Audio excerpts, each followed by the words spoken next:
Hello everyone. Crocky and I thought you might like to listen to a story this week. So we've got a really nice book for you. It's called You're Not a Proper Pirate, Sidney Green. And you can see on the front there, to be a pirate, I don't think a digger is a very good idea, is it? Shall we read the story and find out what happens?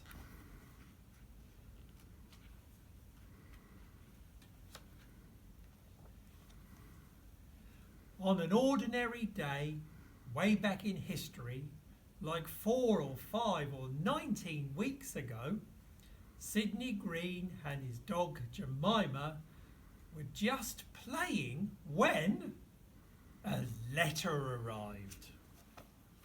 The letter said, "Dear Sidney Green, you have spent too long just playing. It's time to become a proper pirate. Please report to me immediately. Signed, Captain Shipshape."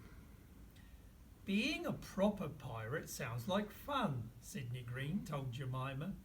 But first we need to compete in a very important race. So he wrote a quick note back to Captain Shipshape. "I'll come in a minute." And whoosh, off he goes down the hill on a go-kart.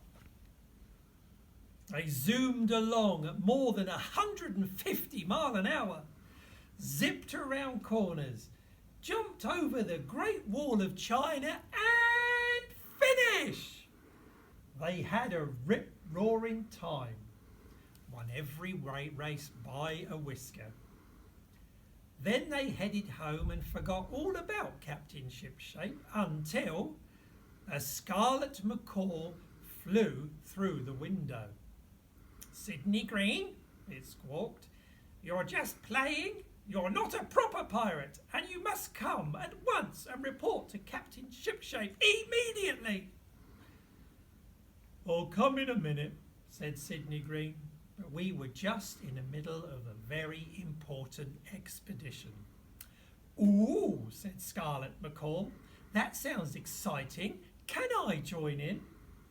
So they all set off for Africa. They got lost in the ocean, tumbled down a waterfall, nearly got eaten by a shark, but arrived in Africa just in time for a hippo's birthday party. They had a rip-roaring time. Then they went home and forgot all about Captain Shipshape until there was a loud knock on the door. Sidney Green said, "3 smart pirates with shiny cutlasses. You're just playing. You're not a proper pirate. And you must come and report to Captain Shipshape immediately." "I'll come in a minute," said Sidney Green. "But we're just in the middle of a very important building project." Said the pirates. "That looks interesting. Can we join in?" So they all started to build an enormous castle.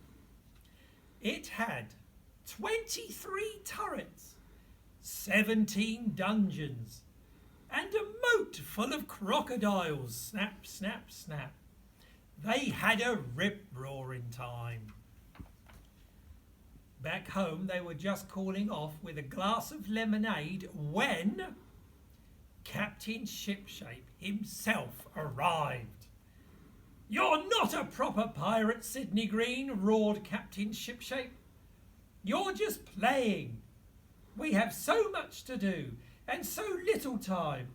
I need to keep my ship shipshape. You must become a proper pirate right now because I said so!" "Look," said Sidney Green, "I'll come in a minute. But one thing is, I received a very important phone call. And aliens are going to attack the Earth, and we need to stop it." Captain Shipshape turned bright red. He opened his mouth to start shouting again when donk! A piece of flying moon rock landed on his head. "Wait for me!" cried Captain Shipshape. Well, said Sidney Green, if you're going to be in my crew, I think you better wear a space helmet too. So they fastened their helmets securely. Then they blasted into outer space and chased them back as far as a distant planet. And they all had an absolutely rip-roaring time. Back home, they were just having a rest in Sidney Green sandpit when Mrs. Shipshape arrived. Captain Shipshape, she called. You're just playing, cabin boy. Cabin boy Jim has made your tea. Wash your hands and come right now, please. Captain Shipshape looked at Sidney Green and grinned. Okay, he said, but we're in the middle of a very important dinosaur dig. I'll come in a minute. So they turned on their torches, picked up their best digging tools, and you've done it. You've found the treasure, said Captain Shipshape. You're a proper pirate now, Sidney Green. The end. I hope you enjoyed that. I'm sure Crocky did.